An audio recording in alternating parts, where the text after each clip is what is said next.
people is at the core of this. So please, let's remember that that we are talking about people. How do people die from being not feeling safe? And suicide. So do I feel safe in your Tulsa? And how rude. Thank you. That's your time. Thank you. May I say that you're very rude in looking at me like that? No, you may not. Please sit down. Resolution needs to be struck.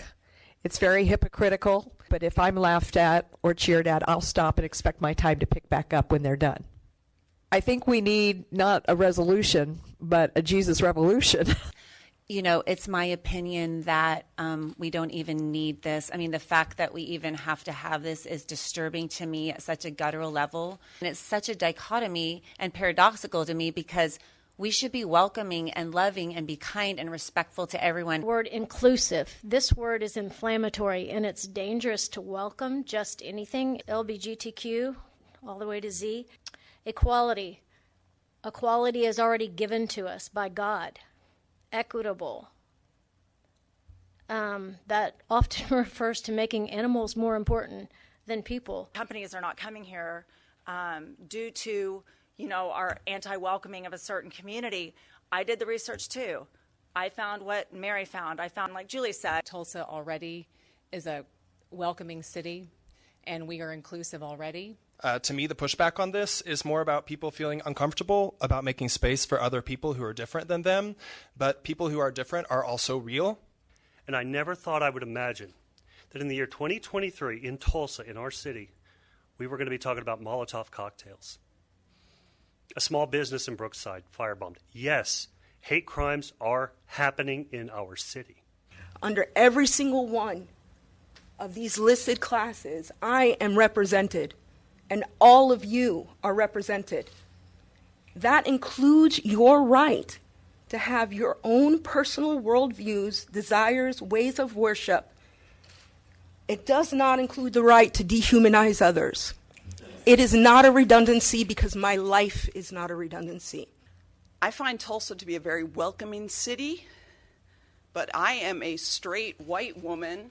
It is not welcoming to my son. He is transgender, and we are losing him. He's leaving Oklahoma. I'm a therapist. This week, I have helped 16 LGBT individuals who were contemplating killing themselves choose a different path. I've heard from a great many people that this is not necessary, that this is just a resolution. It has no teeth. It has no bearing in law. It is just what you are saying from behind your podium. But look around. People are listening. This city and this state, as already has been made clear, is not a safe place to be queer. I have been harassed. I have been threatened just to be able to feel safe in my own home in this city. I know what it looks like to see and witness a trans person finding themselves due to proper medical care. Have you? My principal says that we're not normal. That me and my friends are human beings because we wear different clothes and we have different pronouns. Everyone is normal. There's nothing that isn't normal about us. And I truly believe Tulsa is capable of anything that we set our minds to. So I think that this is definitely a step in the right direction. Thank you. Trying to talk your child down from killing himself because he feels he is not accepted.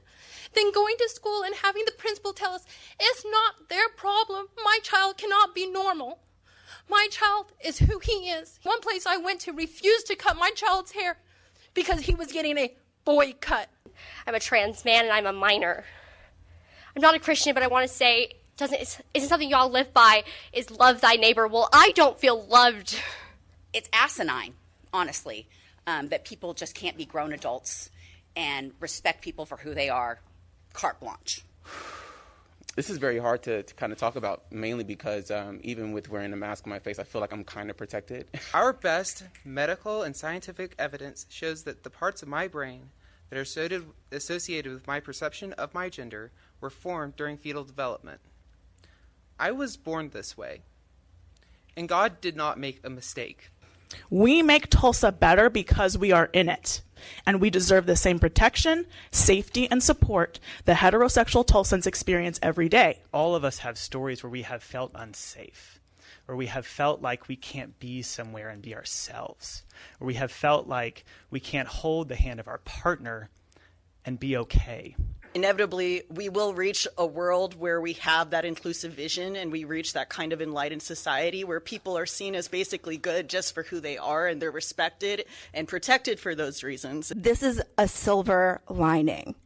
This is our silver lining amongst this, what the state is trying to do to us right now. My life is being turned upside down due to hate and fear of people like me who just want to live our lives in peace. Some people mentioned that Tulsa has a large homelessness problem.